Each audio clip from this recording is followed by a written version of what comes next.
আমাদের সবার জীবনে অসমাপ্ত গল্প রয়েছে, যা যুগ যুগ ধরে আমাদের মনে রয়ে যায়। সব গল্পের শেষ থাকে না, কিছু গল্প হঠাৎ করেই থেমে যায়। শুরুটা হয়েছিল খুব সাধারণভাবে, কিন্তু স্বপ্নগুলো ছিল অস্বাভাবিক গভীর। হাসি, অভিমান, প্রতিশ্রুতি সবই ছিল, শুধু বিদায়ের প্রস্তুতিটা ছিল না। আমরা ভেবেছিলাম সময় আমাদের পক্ষে থাকবে, কিন্তু সময় আমাদের মাঝখানে দেওয়াল তুলে দিল।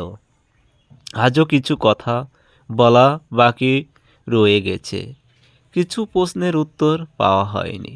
এই জন্য হয়তো এই গল্পটার নাম শেষ নয়, এই গল্পটার নাম অসমাপ্ত। আর কিছু গল্প শেষ না হয়েও আজীবন মনে থেকে যায়।